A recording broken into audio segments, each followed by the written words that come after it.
Satu keputusan hukum di Washington mengguncang seluruh dunia.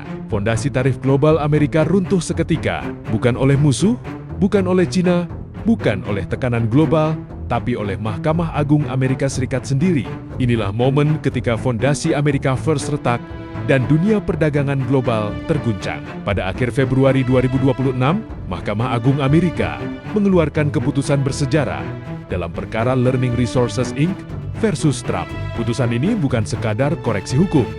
Ini adalah pukulan langsung ke jantung strategi ekonomi Presiden Donald Trump. Mahkamah menyatakan bahwa Trump telah melampaui batas kekuasaannya. Ia menggunakan International Emergency Economic Powers Act, Undang-Undang Darurat tahun 1977, untuk memberlakukan tarif impor global. Masalahnya, undang-undang itu tidak pernah memberi presiden hak mutlak untuk mengenakan pajak impor tanpa persetujuan Kongres. Dengan kata lain, tarif itu ilegal. Tarif dasar 10% yang menghantam hampir seluruh impor dunia langsung runtuh. Ancaman tarif balasan terhadap negara-negara seperti Indonesia hilang dalam sekejap. Fondasi Amerika First runtuh oleh hukum Amerika sendiri. Namun Trump bukan tipe pemimpin yang mundur.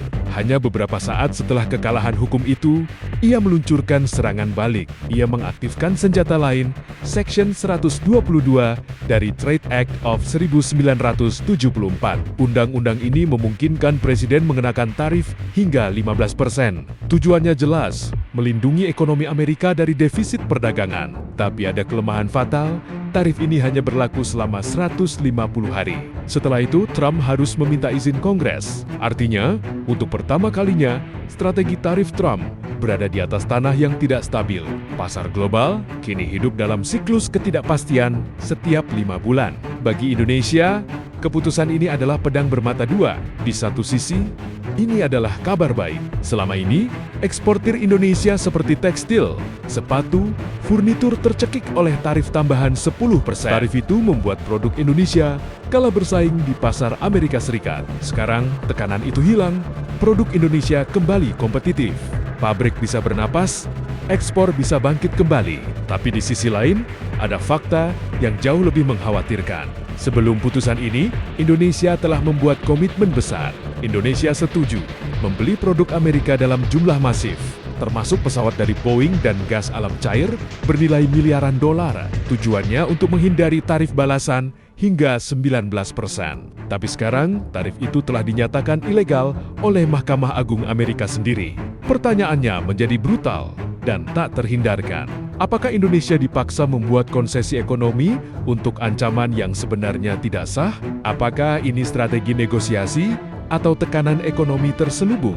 Keputusan ini juga mengirim sinyal kuat ke dunia, terutama ke China, rival utama Amerika. Pesannya jelas, kekuasaan Presiden Amerika tidak absolut. Ada batas, ada hukum, dan ada sistem yang bisa menghentikannya. Namun pada saat yang sama, Trump masih memiliki alat lain, tarif Section 232, tarif Section 301, dan kekuatan politik untuk menekan sekutu maupun lawan. Perang dagang belum berakhir, ia hanya berubah bentuk. Lebih kompleks, lebih berbahaya, dan lebih tidak terduga. Indonesia kini berada dalam posisi unik untuk pertama kalinya dalam konflik perdagangan ini.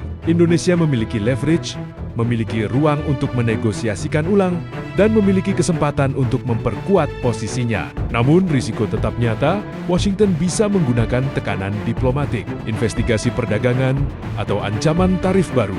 Dunia kini memasuki era baru, era di mana hukum melawan kekuasaan, era di mana sekutu bisa berubah menjadi target, era di mana perdagangan bukan lagi sekadar ekonomi, tapi senjata geopolitik. Keputusan Mahkamah Agung Amerika bukan hanya keputusan hukum. Ini adalah gempa geopolitik. Ini adalah sinyal bahwa sistem global sedang berubah. Dan bagi Indonesia, ini adalah momen ujian. Apakah Indonesia akan bangkit sebagai kekuatan perdagangan independen atau tetap terjebak dalam bayang-bayang tekanan ekonomi Amerika? Satu hal pasti, perang dagang belum selesai dan Indonesia kini berada tepat di garis depan.